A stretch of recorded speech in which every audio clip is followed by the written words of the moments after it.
attendant, il faut dire que dans ces vieux jours, les marabouts ont du travail. Hein. Les marabouts ont vraiment du travail. Voilà. Mais bon, on espère que les gens viendront et vont venir vraiment servir le pays comme il se doit. Monsieur, bonne arrivée. Il faut dire que cela fait déjà quelques temps qu'on attendait le Premier ministre. Maintenant, on a ce Premier ministre et M. Paul. Voilà, les Burkinabés attendent beaucoup de lui. Le chantier est tout en aise. Et il doit commencer par quoi, selon vous? Ok. Moi, c'est Bayala Liangwe. Je ne peux pas continuer permanemment si je veux être en cohérence avec mon projet de panafricanisme à traîner avec moi la marque, ma victimisation bathémique. Je ne peux pas me revendiquer anti-impérialiste et être désigné par l'impérialisme. Serge. La marque. Et donc, j'ai consacré mon baptême ici même avant-hier.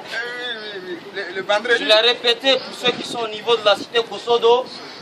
Les procédures judiciaires sont en cours parce que c'est indécent pour un Africain de porter un nom étranger. C'est la première marque de dignité humaine. Un nègre qui porte un nom importé est une menace pour le panafricanisme. J'y crois et j'y tiens. Vous pouvez porter les vôtres, mais évitez de tenir un discours panafricaniste. Vous m'excusez, mais c'est la rigueur intellectuelle qui exige cela. Tu ne peux pas vouloir être propre et te salir en voulant être propre. Soit tu te laves pour être propre, pour revendiquer la propriété que tu réclames, ou bien tu te salis et tout le monde sait que tu es sale. Je ne peux pas me revendiquer africain et porter des noms d'arabes et de juifs. C'est indécent. C'est indécent, hautement indécent, parce qu'un juif ne porte pas un autre nom en dehors de Jacques, en dehors de Serge, en dehors de Marie-Rose, Marie-Rouge, Marie-Verte, Marie-Orange, Paul, et ainsi de suite. Vous ne verrez pas un seul, vous ne verrez pas un seul blanc qui porte un nom en dehors de cela. Catherine, en français, a son représentant en Allemagne qui est Catherine, avec K-A-T-R-I-N. Paul. Moussa pour le monde arabe, Ali pour le monde arabe, Ab pour le monde arabe, Yang pour le monde chinois, et ainsi de suite. Donc, la cloche de la dignité africaine a sonné, que tous les Africains cohérents avec le panafricanisme se débaptisent. C'est une exigence. Voilà. Vous pouvez maintenant vous complaire avec ça. Et c'est ce d'ailleurs pourquoi je ne crois pas en ce que Paul Kaba-Dieba soit capable, à partir de son nom, de faire un miracle. Un soumis ne propose pas mieux que de la soumission. Un intellectuel de son gabarit qui continue à accepter le nom Paul témoigne clairement de son vide et du désert intellectuel dans lequel il nage. Et donc je n'attends pas un miracle. Ça c'est l'effort le moindre. C'est-à-dire, même si tu es le plus gros taré de ton village, c'est l'effort de base que tu poses, celui de t'assumer. Parce que les noms que nous avons ont aussi la dignité des noms qu'on nous impose à travers une gymnastique de baptême musulman ou chrétien. C'est indécent. Il n'y a pas de nom arabe à part et de nom de Dieu à part. Ça n'existe pas. Je mets à défi tous les musulmans honnêtes de ce monde et tous les chrétiens honnêtes de ce monde jusqu'au pape de me donner un nom du monde judéo-chrétien qui soit un nom de coutume et du diable et un nom de Dieu et qui envoie au paradis. Voilà comment on nous a enculés d'un point de vue nominal. Oui, quand on veut le baptiser, Wen Kouni, on dit non, ça c'est le diable. Non, Wen Kouni, on enlève ça, on dit ça c'est pour le diable. Et quand on écarte Wen Kouni, on écarte ta dignité, ton essence, ta culture, ton identité. Et tu te dilues dans le monde pour l'humiliation éternelle. Et on donne chaque... Moi j'existe. Je ne suis plus un nègre embarqué dans une civilisation bâtarde, sans âme ni cœur, ni morale. Dites-moi ce que le blanc vous apporte. Ouais. Si ce n'est que creuser en nous des tonneaux vides, inutiles à soi et à la nature. Qu'est-ce que vous et moi on fait pour être utiles à nous-mêmes et à l'humanité? Des consommateurs avides.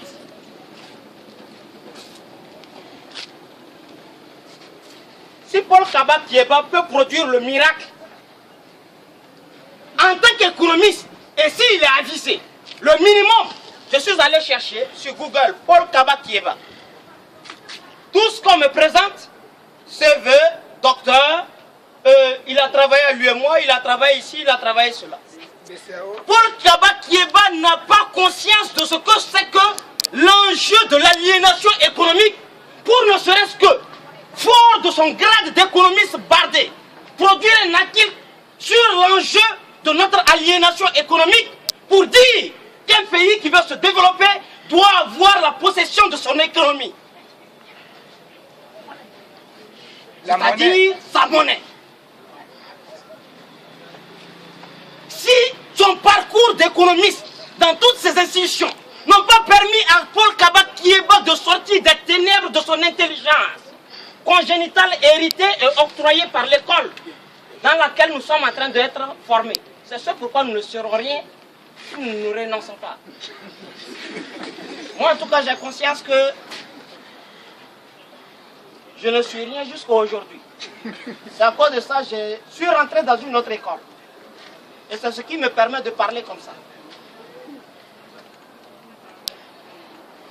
Au moins cela permet de savoir que son action va être une action forte. Quel est l'avenir d'un pays économiquement aliéné en termes de développement? Il peut produire quoi? Dites-moi ce qu'un pays économiquement aliéné peut produire comme développement quantitatif et qualitatif.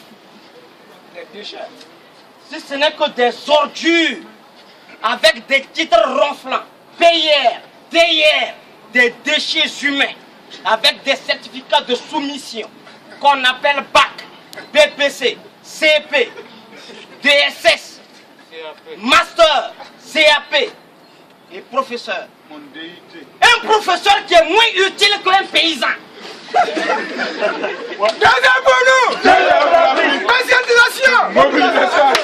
étudiant en master de technologie qui ne peut pas, en master de mécanique, qui ne peut même pas nous dresser un rayon de vélo. Il est plus utile que le mécanicien qui n'est pas permanemment au vélo. C'est ça qui c'est ce pourquoi, du haut de cette tribune, je proclame haut et fort que les docteurs du continent africain sont dans les villages.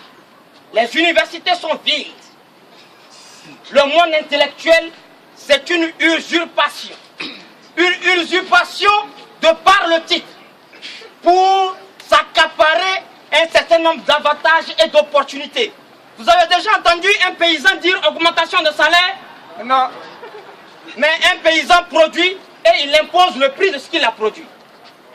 Il n'y a que des êtres humains qui n'apportent rien à eux-mêmes, à la nation, et qui se baladent à longueur de journée pour pomper les dernières et les maigres ressources qui auront permis, vous et moi, de donner des dabas décentes à nos parents pour continuer à être utiles à la nature et à l'humanité tout entière.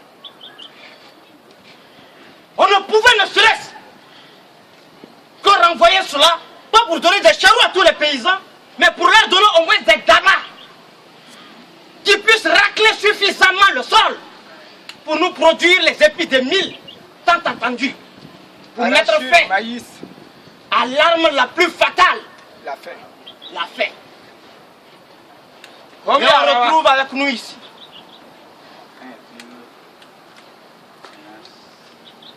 une clique d'hommes paresseux, baptisée d'un titre pompeux d'intellectuel, l'indécence humaine accomplie. Comment pouvons-nous attendre de celui qui a pensé et conçu notre misère actuelle, penser que ce même revienne pour nous construire les moyens de sortir de cette misère, si ce n'est que la consécration de l'anesthésie mentale et psychologique. Pour pouvoir penser que l'école que le blanc a laissée avant de partir est une œuvre de charité, il faut être dépossédé de toutes ses facultés mentales pour y croire. Prenons l'école africaine. Dites-moi ce qu'elle a produit.